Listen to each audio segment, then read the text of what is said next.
കർത്താവിൻ്റെ ഉന്നതമായ നാമത്തിന് സ്വസ്ഥം ചെയ്യുന്നു. കർത്താവിൻ്റെ വിശുദ്ധ പൗരോഹിത്യത്തെ മഹത്വപ്പെടുത്തണമേ. കർത്താവ് സഭയിലുള്ള സാന്നിധ്യം പ്രകടമാക്കണമേ.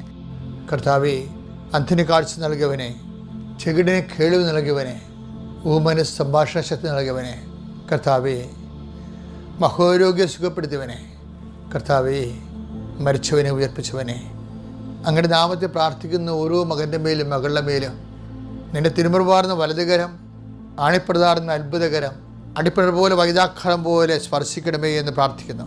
എൻ്റെ കർത്താവിൻ്റെ ഉന്നതമായ നാമത്തിൽ ഉച്ചമുതൽ ഉള്ളംകാല് വരെ കർത്താവിൻ്റെ ശക്തി പടരട്ടെ. കർത്താവ്, അങ്ങയുടെ മക്കൾ ഈ അതിപ്രഭാതത്തിൽ എഴുന്നേറ്റ് നിന്നുകൊണ്ട് അതീവ ജാഗ്രതയോടുകൂടിയും സന്തോഷത്തോടെയും കൂടി കർത്താവെ ഇന്നത്തെ ജീവിതത്തെ അങ്ങേക്ക് സമർപ്പിക്കുകയാണ്. അതിമനോഹരമായൊരു നിമിഷമാണ് ഞങ്ങളുടെ എല്ലാ കുടുംബങ്ങളും നടന്നുകൊണ്ടിരിക്കുന്നത്. ആയിരക്കണക്കിന് മനുഷ്യരാണ് കർത്താവ് ഈ പ്രാർത്ഥന അവലംബം വെച്ചിരിക്കുന്നത്. അവിടെ ഇന്നത്തെ യാത്രയെ ഞാൻ ആശീർവദിക്കുന്നു. നിങ്ങളുടെ ഇന്നത്തെ ഉദ്യമങ്ങളെ ഞാൻ ഈശോയുടെ നാമത്തെ ആശീർവദിക്കുന്നു. നിങ്ങളുടെ ചിന്തകൾ, നിങ്ങളുടെ സംസാരങ്ങൾ, നിങ്ങളുടെ വിചാരങ്ങൾ, നിങ്ങൾ പങ്കെടുക്കുന്ന വിഷയത്തിൽ നിങ്ങൾ ആഗ്രഹിക്കുന്ന ദൈവനിശ്ചയപ്രകാരമുള്ള തീരുമാനങ്ങൾ ലഭിക്കുന്ന പരിശുദ്ധ ദേവമാതാവിന് നിങ്ങളുടെ എല്ലാ സംരംഭങ്ങളെയും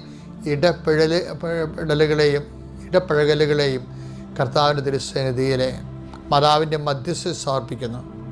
നിത്യപിതാമ്പുത്രനും പരിശുദ്ധാത്മാവുമായ സർവീശ്വര എന്നേക്കും ആമേൻ.